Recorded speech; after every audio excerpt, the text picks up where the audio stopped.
Hello everyone, my name is Dev Kaushik, behalf of Study World and Dev American, you have heard. Now today we are discussing a very nice topic that is all about our habits. हम आज बात करने वाले हैं habits के बारे में और हैबिट्स का मतलब होता है आदतें। आदत मतलब किसी भी काम को करने की हो सकती है, किसी भी चीज़ की हमें हो सकती है। जैसे आजकल हमें मोबाइल की आदत है, सुबह जल्दी उठने की आदत होती है कुछ लोगों को। तो ये आदतें जो बनाते हैं हम लोग खुद ही डिसाइड करते हैं कि हमें कौन सी आदत के अंदर जाना है, ठीक है। एंड आदतें जो होती हैं वो दो प्रकार की होती हैं, एक होती हैं फॉर्मल हैबिट्स और एक होती हैं informal habits. Friends, formal habits वो होती हैं जो किसी भी इंसान के अंदर मतलब उसके कास्ट, रिलीजन या फिर स्पेसिफिक किसी चीज़ को लेकर के होती हैं। जैसे जी आदतें होती हैं, कुछ लोगों की लड़ने झगड़ने की आदत होती है, कुछ लोगों की शांत रहने की आदत होती है। So this is related to the religion और कास्ट। बट कुछ आदतें ऐसी हैं जो इनफॉर्मल हैं और अनयूजुअल हैबिट्स हैं जिनके बारे में हम बातचीत कर सकते हैं कि किसी के भी अंदर हो सकती है। जैसे किसी को ज़्यादा बोलने की आदत है, किसी को छींकने की आदत है, किसी को तुतलाने की आदत है। तो ये सारी जो हैबिट्स हैं ये आप लोगों की कहलाती हैं इनफॉर्मल्स। तो जब भी हम इन आदतों के बारे में बात करेंगे तो वहाँ पर हम यूज़ करते हैं इन the habit of. In the habit of का मतलब होता है किसी भी चीज़ की आदत में होना। आई एम गोना राइट हियर, मैंने यहाँ पर लिख दिया इन the habit of, in the habit of. In the habit of का मतलब होता है किसी भी चीज़ की आदत में होना। अगर एक्शन है तो प्लस में आप आईएनजी लगा देंगे, ठीक है। अगर एक्शन नहीं है तो वहाँ पर आप नो एक्शन लगा देंगे, मतलब जहाँ पर कोई क्रिया नहीं है तो उसमें आप आईएनजी नहीं लगा सकते, ठीक है। जैसे मैंने कहा, यहाँ पर दोबारा से लिख देता हूँ मैं, एक्शन प्लस आईएनजी, ठीक है, एक्शन आईएनजी। जैसे मैंने आपसे कहा कि भाई साहब को पढ़ने की आदत है तो ही is in the habit of studying. Studying मतलब स्टडी में आईएनजी लगा दिया हमने क्योंकि उन्हें पढ़ने की आदत है। ऐसा बोलता ही बोलता है। इज़ एम आर के साथ आईएनजी वैसे भी आप लगाते हैं और वो कॉन्टिन्यूसली इस आदत में है, कॉन्टिन्यूसली वो काम करता है, इसी वजह से तो वो इस आदत में है। तो ये इनकी जब भी बातचीत करते हैं तो हम इज एम आर से ही करते हैं, ठीक है। पास्ट में कुछ और होगा उसके बारे में भी हम बातचीत करेंगे, but now we are talking about कि किसी भी चीज़ की अगर आप आदत में हैं तो आप कैसे पूछते हैं, कैसे बताते हैं या फिर कैसे मना करते हैं। मान लो मैं नो एक्शन की बात करता हूँ कि जी मैं आपसे ये कहूँ कि जी मुझे आदत है, I am in the HABIT habit of my car, ठीक है। मुझे अपनी गाड़ी की आदत है। जैसे कोई बाइक या कोई साइकिल आप चलाते हैं तो उसे आप दूसरों की साइकिल या बाइक से इजीली चला लेते हैं क्योंकि आपको उसकी आदत हो गई होती है। एंड जब आप किसी काम के बारे में बात करते हैं, मान लो इसी को मैं ड्राइव करने की बात करूं तो फिर मैं वहां पर ड्राइव में आईएनजी लगा दूंगा, ड्राइविंग हो जाएगा। I am in the habit of driving my car. Clear है? I am in the habit of driving my car. ये ऐसी फॉर्मल हैबिट है, इसमें हैबिट ही मान लो इसे आप क्या कह सकते हैं कि किसी भी चीज़ काम को करना आपको अच्छा लगता है या फिर आपको आदत हो गई, अब आपको कोई प्रॉब्लम नहीं होती, तो that is called in the habit of. Now we are talking about a head. अगर मैं इससे आगे की बात करूं, जैसे मैंने कहा कि भाई साहब को पढ़ने की आदत है तो ही is in the HABIT habit of studying. He is in the habit of studying. ये हम बता सकते हैं कि जो वो 8-10 घंटे आराम से पढ़ लेते हैं तो इसका मतलब अब उन्हें आदत हो गई है।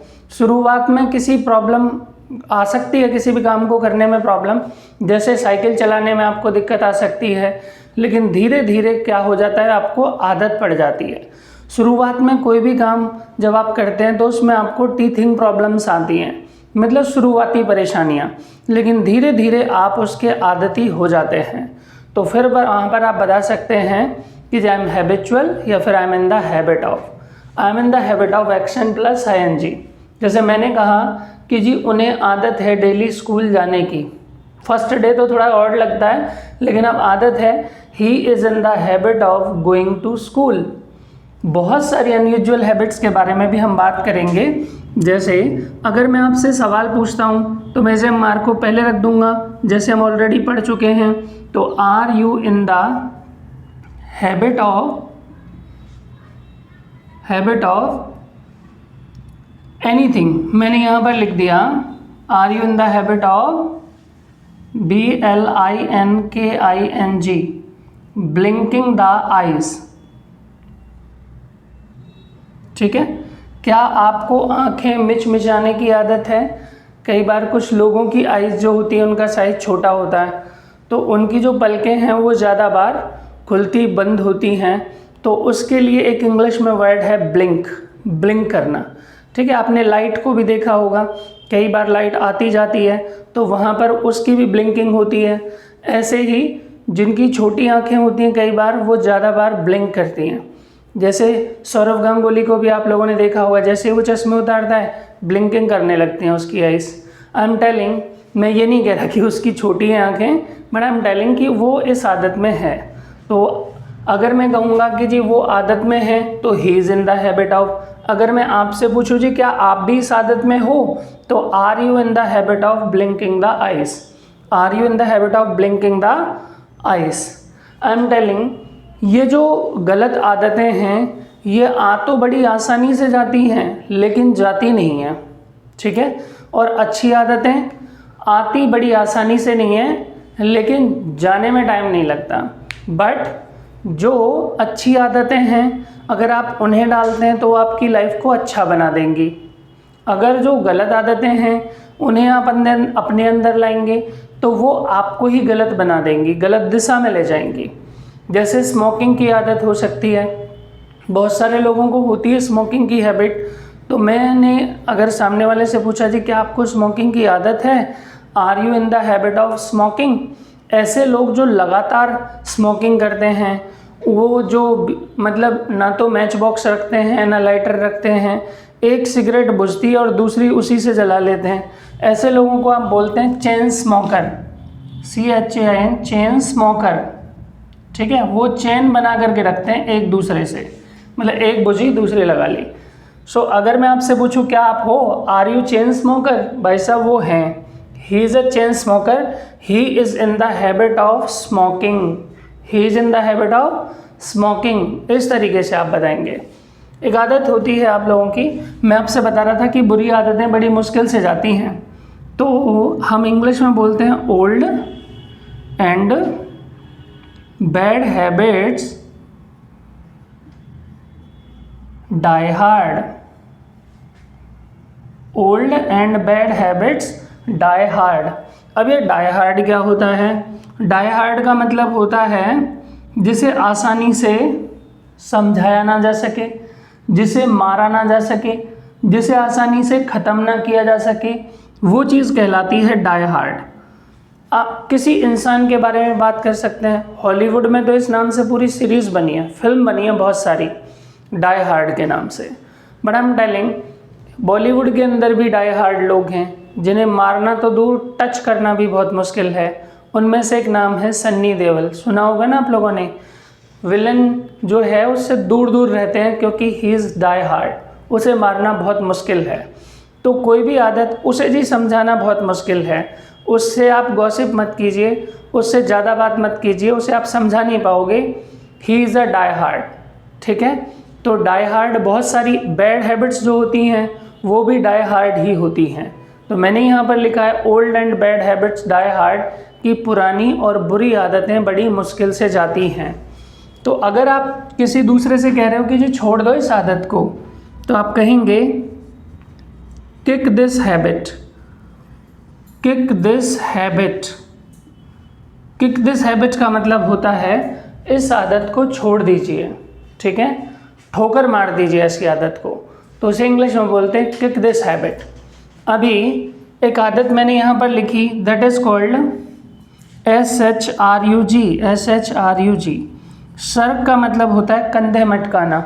आप लोगों ने कई बार देखा होगा कुछ लोग ऐसे करते रहते हैं, ऐसे करते रहते हैं, तो ये जो आदत होती है इसे सर्गिंग बोलते हैं। अगर मैंने आपसे कहा कि जी क्या आप इस आदत में हो, are you in the habit of surging, ठीक है, मैं नहीं हूँ, I am not in the habit of surging, बता सकते हैं। फिर मैंने लिखा यहाँ पर एक और आदत SNORING, स्नोरिंग। आपने देखा होगा कि बहुत सारे लोग जो सोते हैं तो खर्राटे लेते हैं, मतलब वो खुद तो चैन की नींद सोते हैं लेकिन साइड वालों को नहीं सोने देते, क्योंकि वो ऐसी आदत में होते हैं। उस आदत का नाम क्या है? स्नोरिंग। आजकल तो इसके कैप्सूल आते हैं, दवाइयाँ आ रही हैं बहुत सारी, क्योंकि लोग भी परेशान हैं कि जी खुद सोते हैं और हमें नहीं सोने देते। तो स्नोर बाइट या फिर बहुत सारे ऐसे मार्केट में हैं दवाइयाँ, आप मेंशन कर सकते हैं, देख सकते हैं। बट आई एम टेलिंग, अगर मैं आपसे पूछूं जी क्या आप इस आदत में हो, तो are you in the habit of snoring, ठीक है, मैं नहीं हूँ, I am not in the habit of snoring, ठीक है, वह है he is in the habit of snoring. देखा है आपने किसी को खर्राटे मारते हुए। नेक्स्ट इज कॉल्ड, आगे मैंने लिखा है यहाँ पर जी, वो है ब्लिंकिंग द आइज की बात हम कर रहे थे। एक होता है FLUTTER ING, fluttering the eyes. Fluttering the eyes का मतलब होता है आंखें फड़फड़ाना, नोट आंखें ओनली। हम ये नहीं कह रहे कि केवल आंखें ही फड़फड़ाती हैं, कोई भी चीज़ फड़फड़ा सकती है। जैसे आप पंखे के सामने अगर कॉपी को ले जाएं तो उसके पेज भी फड़फड़ाते हैं, ठीक है। प्लेटिना बाइक भी कई बार ट्रक के साइड में कर जाती है तो वो भी फड़फड़ा जाती है। तो जहाँ पर आपको लग रहा है कि कोई भी चीज़, किसी आदमी के अंदर वजन कम होता है और वो बाहर तेज़ हवा में निकल जाए तो वो भी फड़फड़ाने लगता है। सो आई एम टेलिंग, तो आप जब बताएंगे ऐसे ही हमारी आंखें कई बार करने लगती हैं। आपने देखा होगा लेफ़्ट और राइट, इसे कई बार अच्छा भी मानते हैं और बुरा भी मानते हैं। तो इसे जब लेफ़्ट वाली फड़फड़ाती है तो उसे बुरा शगुन मानते हैं, उसे बोलते हैं बैड ओमन। क्या आप इस पर बिलीव करते हैं? बिलीव मतलब कि जी ये शगुन है या फिर ये अपशगुन है, ठीक है। तो कई बार हमारे यहाँ पर इन चीज़ों को मानते भी हैं लोग। Now we are talking about bad omen का मतलब अपशगुन होता है। आपने देखा हो किसी को आंखें फड़फड़ाते हुए। वैसे तो नासा वाले भी खोज रहे हैं कि जिस चीज़ का क्या इलाज हो सकता है। लोगों को कैसे पता लगता है कि लेफ़्ट वाली करेक्ट होती है, अच्छा शगुन है, और राइट वाली बुरा शगुन है, बट उन्हें इलाज नहीं मिला। इंडिया में लोगों ने इलाज ढूंढ लिया है। कोई भी पेपर का टुकड़ा लेते हैं, भिगोते हैं और लगा लेते हैं, तो आँख का फड़फड़ाना हो जाता है बंद, तो वो बुरा शगुन फिर ख़त्म हो जाता है। और उसके बाद आता है एक अच्छा शगुन, उसे बोलते हैं गुड ओमन। गुड ओमन। So do you believe in omens? क्या आप इन बुरे शगुन और अच्छे शगुनों में विश्वास करते हैं? आई एम टेलिंग द नेक्स्ट। ऐसे क्या होता है कई बार कि जी जब काली बिल्ली रास्ता काट जाती है तो बहुत सारे लोग रुक जाते हैं कि जी अब नहीं जाएंगे, कोई हमसे पहले गुजर जाए तो तब हम जाएंगे। मतलब किसी और को बेशक गड्ढे में जाने दो भाई, उसे भी रोको कि बिल्ली रास्ता काट गई है, मत जाइए, पर हम उसे नहीं रोकते। हम कहते हैं कि तुम चले जाओ, हमारी बला को तुम ले जाओ। बाकी ऐसा कुछ होता नहीं है। बिल्ली के रास्ता काटने से ना तो कोई शगुन होता है, ना ही अपशगुन होता है।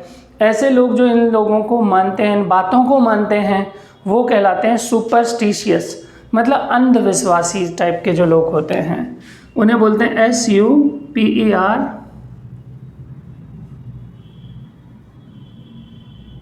सुपरस्टिशियस। सुपरस्टिशियस का मतलब होता है अंधविश्वासी। इनके लिए एक और वर्ड है ऑर्थोडॉक्स। ऑर्थोडॉक्स का मतलब भी वही होता है जो अंधविश्वास या ऐसी छोटी मोटी बातों पर, जैसे कई बार कुत्ते ने कान मार दिए और लोग वहाँ पर स्पाइटिंग करते हैं और उसके बाद उसका जो जहर है वो ख़त्म हो जाता है। तो ऐसी जो बातों को मानते हैं वो सुपरस्टिशियस या फिर ऑर्थोडॉक्स उनके लिए वर्ड बना है।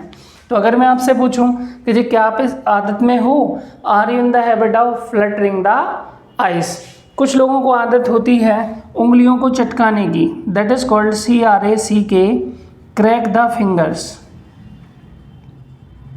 क्रैक द फिंगर्स का मतलब होता है उंगलियां चटकाना।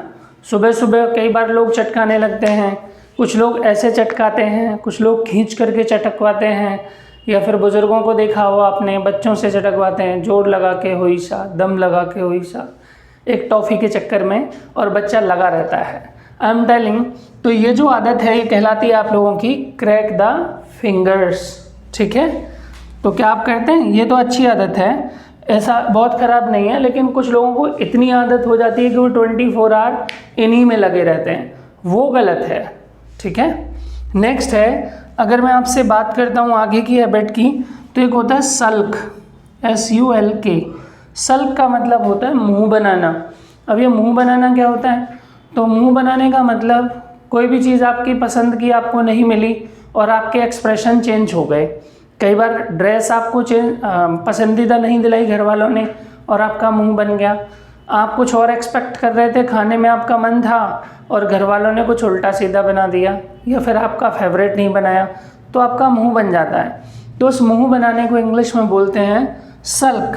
और लाइन बनती है जी, he is in the habit of sulking, he is in the habit of sulking, कि जी अब उसकी टेंशन मत लो, उसकी तो आदत हो गई है हर बात में मुंह बनाने की।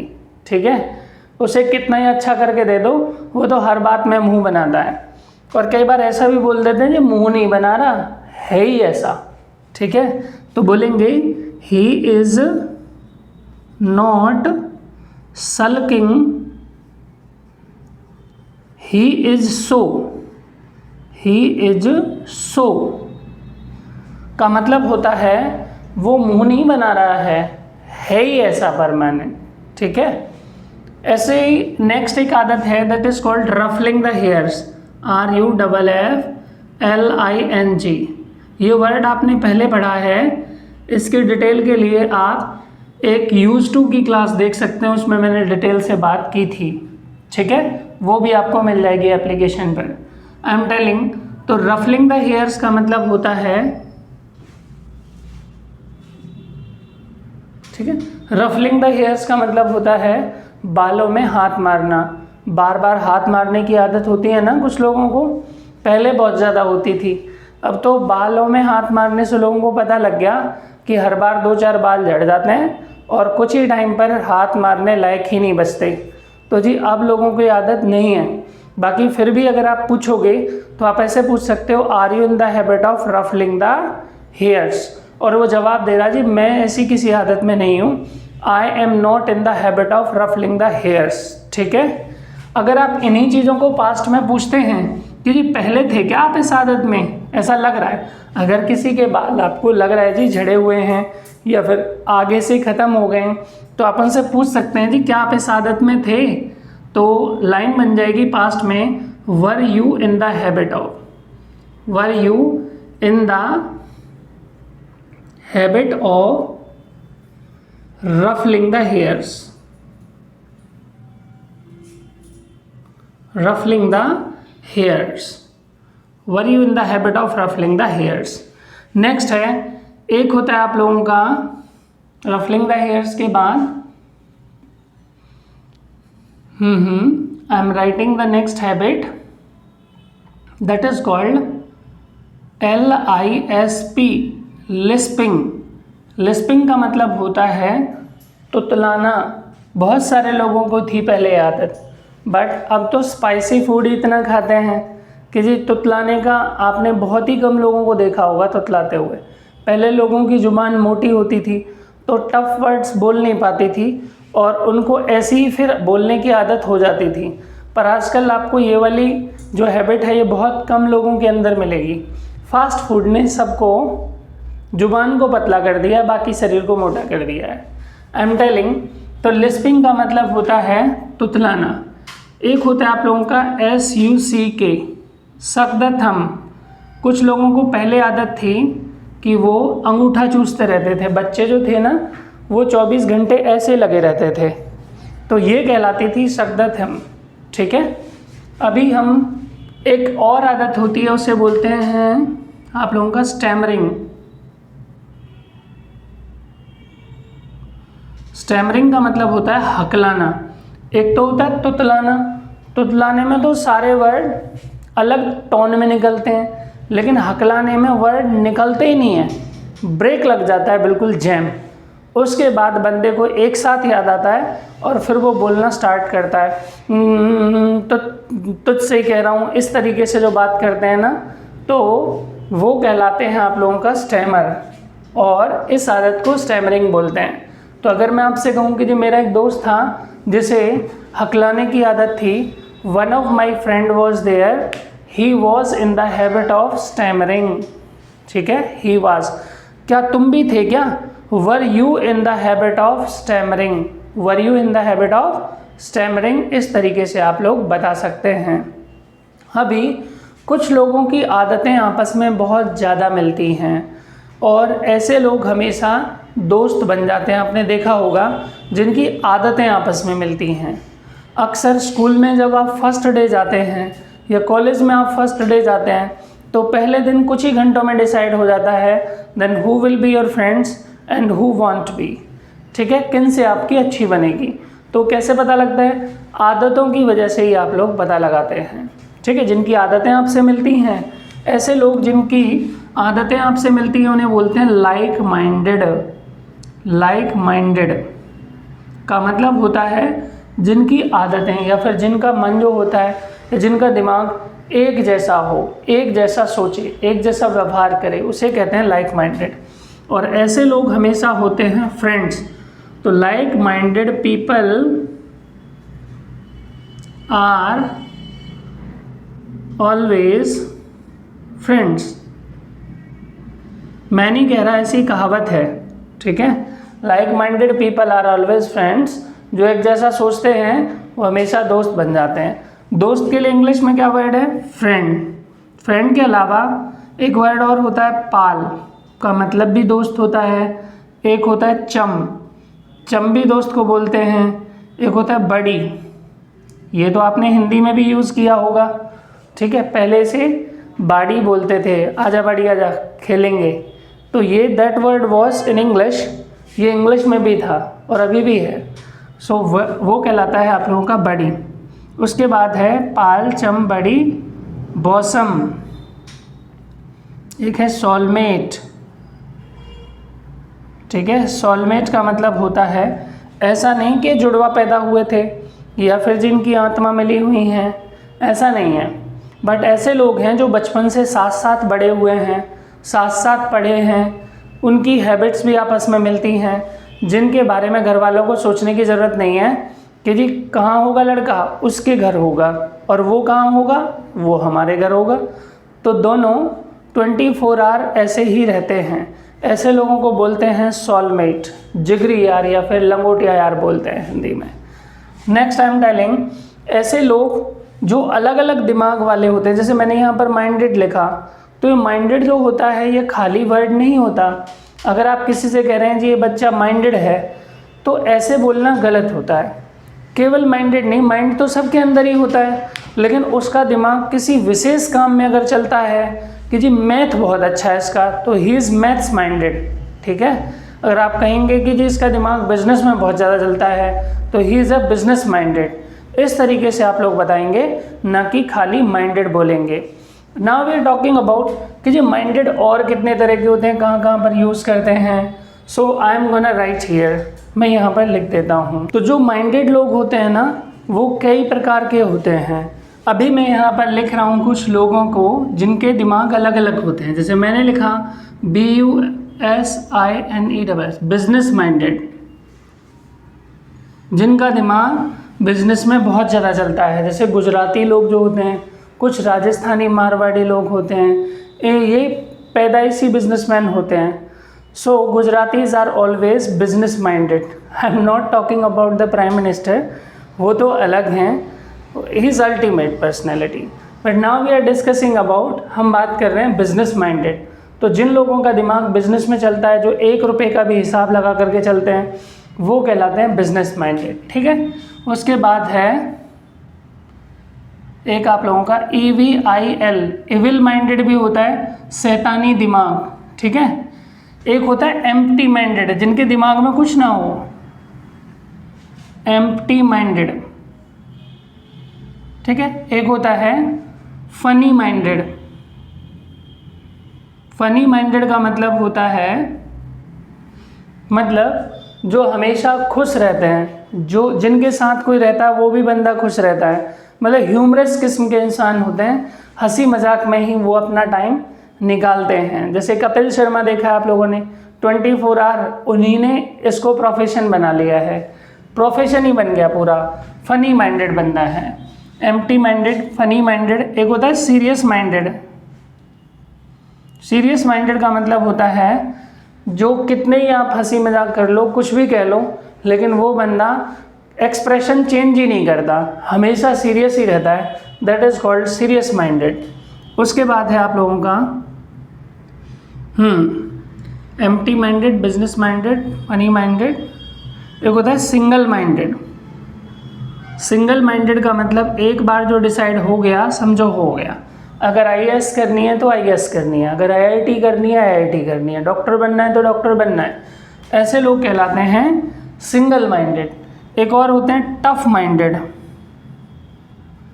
ठीक है, टफ माइंडेड का मतलब जो विषम परिस्थितियों में भी अपने डिसीजंस को नहीं हिलने देते।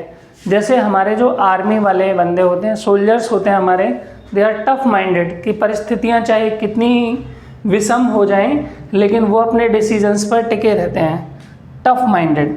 नेक्स्ट है आप लोगों का, और वो कहलाता है डबल माइंडेड।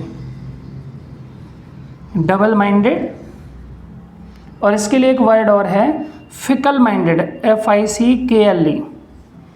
फिकल माइंडेड का मतलब होता है जी ऐसे लोग जिनका डिसीजन फिक्स नहीं है। अभी इसके बारे में बात कर रहे थे, फिर थोड़ी देर बाद उसके बारे में बात करने लगेंगे, इसके मुंह पर इसकी सी, उसके मुंह पर इसकी सी। तो ये जो होते हैं that is called double minded या फिर फिकल माइंडेड। और इनके लिए एक और वर्ड है that is called rolling stone. Rolling stone का मतलब होता है बिन पैंदी के लोटे, जिसका मतलब होता है मतलब ये किधर भी खिसक जाते हैं, कोई फिक्स जगह इनकी है नहीं, तो इनको बोलते हैं रोलिंग स्टोन। ठीक है, एक और वर्ड है स्टोन पिकल। स्टोन पिकल का मतलब होता है ऐसे लोग जिन्हें ना तो समझा सकते हैं, ना निकाल सकते हैं, कुछ भी नहीं हो सकता उनका, उन्हें बोलते हैं स्टोन पिकल। बोलते हैं जी वो किसी काम का नहीं है, he is good for nothing. He is good for nothing का मतलब होता है वो किसी काम का नहीं है, he is a stone pickle. वो तो जी ये समझ लो पत्थर का अचार है एक तरीके से, ना तो फेंक सकते ना खा सकते, that is called stone pickle. तो ऐसे माइंडेड होते हैं फिकल माइंडेड। अभी हमने उससे पहले पढ़े थे, वो था ऑर्थोडॉक्स, फिकल माइंडेड, या फिर रोलिंग स्टोन, या फिर डबल माइंडेड। एक होता है ब्रॉड माइंडेड। ब्रॉड माइंडेड मतलब खुली विचारधारा वाले लोग। ठीक है, इंडिया में धीरे धीरे अब हो रहे हैं ब्रॉड माइंडेड, बाहर ऑलरेडी लोग ऐसा सोचते हैं। ठीक है, यहाँ पर एक दूसरे को नीचा दिखाने में लगे रहते हैं, तो दैट इज़ कॉल्ड, हम बता सकते हैं you should be broad minded, होना चाहिए, a person should be broad minded. इस तरीके से आप लोग बता सकते हैं खुली सोच वाले इंसान। ठीक है, so that was all about the minded and in the habit of. इसी तरह की अच्छी क्लासेस के साथ फिर मिलते हैं नेक्स्ट एपिसोड में। तब तक के लिए गुड बाय, कीप स्माइलिंग।